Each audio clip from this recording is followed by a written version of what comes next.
gospel singer and a community leader.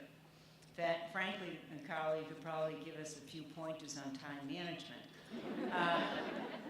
Fred Caswell, who is the managing director of the Morgan Stanley branch here in Portland, has been a great supporter of our program.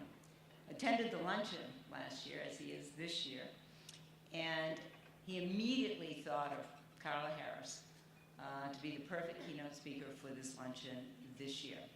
And it was truly serendipitous because I met Carla a few years ago through a mutual friend. And I have to say that the impression was everlasting. I said absolutely that she would be ideal, because I know when I first met Carla and what she all represented, that it was truly awe-inspiring. And the key about Carla is that she's passionate about people, and that in every step of her journey, she builds a community. While pursuing an economics degree at Harvard, she earned her MBA from Harvard Business College, and so she received magna cum laude and second-year honors after she graduated with her MBA, as well as standing out in the Radcliffe Chorale Society, and had her own band, the Rhythm Company. And so through her music, she created another community, not only selling gospel CDs, but having 5 sold-out concerts at Carnegie Hall. Wow. Now, in fact, she just told me that she's going to be the leading singer at Apollo next week on behalf of Morgan Stanley, raising money for their children's hospital. So she is going to be the lead singer. So that's happening.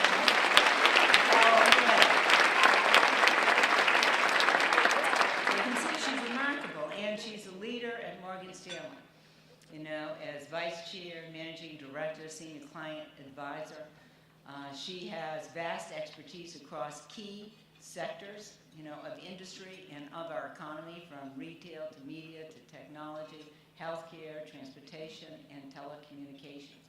And she combines that, with her dedication and unyielding commitment to others. So much so, she managed along the way to even earn the trust and confidence of the President of the United States when President Barack Obama appointed her as chair of his National Women's Business Council.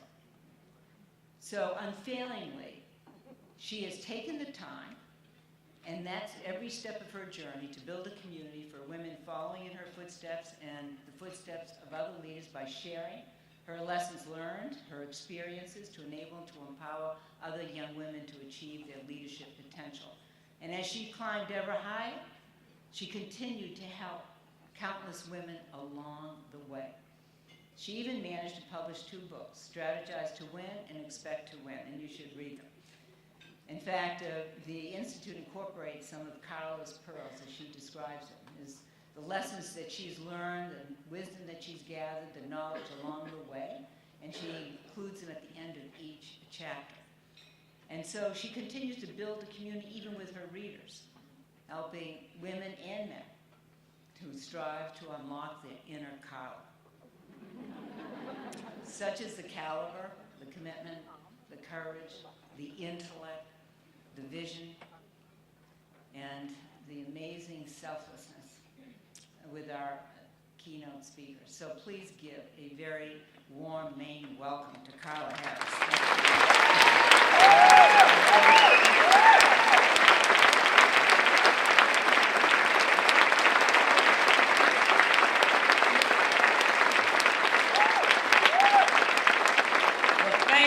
Senator Snowe, for that introduction. I've never had one like that.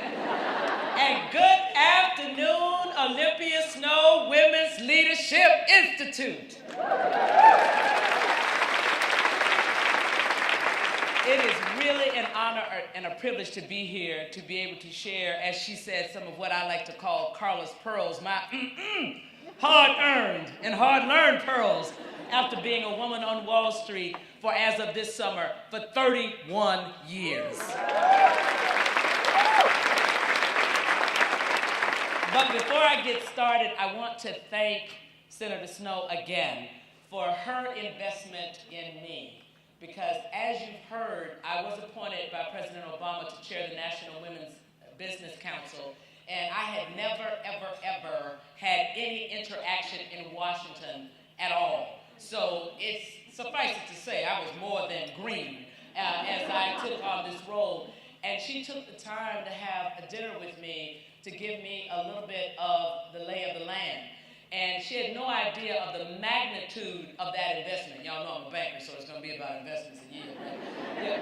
Yeah. She had no idea, and how it prepared me to actually be able to make a meaningful contribution in that role. So when my colleague Fred Caswell called me and asked me to do this, there was really not a hard sale at all, because I was more than happy and more than willing just to repay you just a little bit for what you did for me. So publicly, I want to say it again, thank you. Thank you very much for what you did. And now, for the 60 women who are in the audience today, who are graduating from the program, what I'm about to say is for you. The other 590 people in, we'll just let them listen in to this afternoon. But what I'd like to leave you with today is really what I would have told my 18-year-old self. And it's called A Letter to Myself at that age, because there's a lot that I've learned after 31 years on the street, and a lot that I've learned through my college and my graduate school experience that I wish I had known when I was sitting in your seats, just about to head off to college. And this is how it goes. Dear Carla, here are 10 things that I think you might want to put on your radar screen as you embark upon your college career and as you go on from there along the journey of success. Know that your journey will look very different than what you might envision today, but that's really what life is all about. It will evolve, it will change, and be flexible enough to allow those changes and those fabulous, wonderful surprises to come into your life and actually twist your journey, but make it better. The first pearl that I want to leave you with is own your power. You have power, even today, at 16, 17, 18 years old. Never let anyone make you doubt whether or not you have power because they dare to question your power. Here's a clue for you. If you have been invited into a room, know that you belong in that room. And if you belong in that room, there is a seat at the table for you. And if you have a seat at the table, you have the responsibility to speak. When you are shying away from thinking that maybe I shouldn't speak, or I'm shy, but you have that yearning in your gut that perhaps you ought to say something, that should be your clue that it is time to speak. Never let yourself become a victim of the imposter syndrome. It's interesting that we find ourselves in 2018, and I'm hearing over and over and over women asking me about the imposter syndrome. And I'm sort of scratching my head about that because, in fact, Carla, that was something that was widely talked about back in the 80s. There's no reason that you as a young woman in 2018 should be a victim of the imposter syndrome. And if you haven't heard about it before, the imposter syndrome is when you start to question whether or not you really should be there.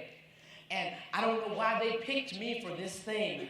Ooh, they made a mistake. What if they find out that I am not all that they think that I am? When people are choosing you for a role, they didn't make a mistake. They've already thought about it. They've already vetted you. They already believe that you can make rain. So, Carla, make rain. And if you don't trust yourself, trust those that made the decision to put you into the seat. The second thing that I'm going to tell you is be willing to take risks.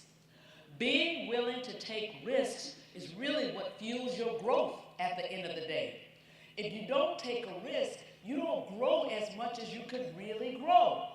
Remember that every risk that you take gives you one of two things. It either gives you the blessing, you get that thing that you were going for, or it gives you the lesson, but both are valuable. Even if it doesn't work out, you now know how to do it differently. You now know how to do it better. You now know how to do it successfully. Always be willing to take the risk. When I ask myself why more of us don't take risks, frankly, it's because we're scared. We're just scared. It's fear. And hear me clearly, Carla. Fear has no place in your success equation. Fear has no place in your success equation. Anytime you approach anything in your life, personally or professionally, from a position of fear, you will always underpenetrate that opportunity.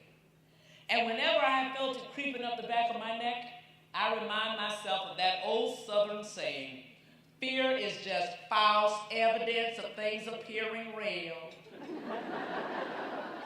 It's really not there. Because what's the worst that can happen if you take a risk and it doesn't work out? So you fail. But guess what? Failure always brings you a gift. And that gift is called experience. Now you know how to do it better. Now you know how to do it differently. Now you know how to do it successfully. At the margin, it is always worth taking the risk. And along the course of your career, people will show you new opportunities. And if you are shown a new opportunity that you perceive as a risk, ask yourself 3 questions. Will that new thing give you skills and experiences that you would not get if you stayed in your current seat another 12 months? Second question, will that new thing expose you to people, relationships, or networks that you would not get if you stayed in your current seat another 12 months? Third question, will that new thing now generate new branches on your personal decision tree of opportunity, i.e., you could go off and do some other things that you wouldn't have been able to do if you stayed in your current seat another 12 months? If the answer to all 3 of those questions is yes, you should absolutely take the risk.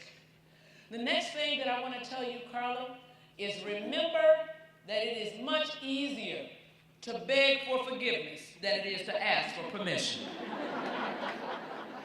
Sometimes you might ask people for permission to do things, and they do not have the power to tell you no. But because you asked, you just gave them the power to tell you no. When you know that you know that you know that you should probably do something, go for it. Make somebody tap you on the shoulder and say, oh, you shouldn't have done that. And when they say, oh, you shouldn't have done that, you can say, oh, I'm so sorry, I didn't know, but now you have the experience. The 4th thing that I'm going to tell you, Carla, is with respect to relationships. If you meet somebody that thinks you are too much for them, they are right.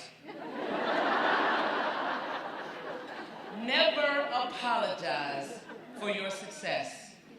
And do not dim your light for somebody else's convenience, for it is an insult to him who gave you the light. Make sure that you own all of your successes, all of your accomplishments. You've worked hard for them.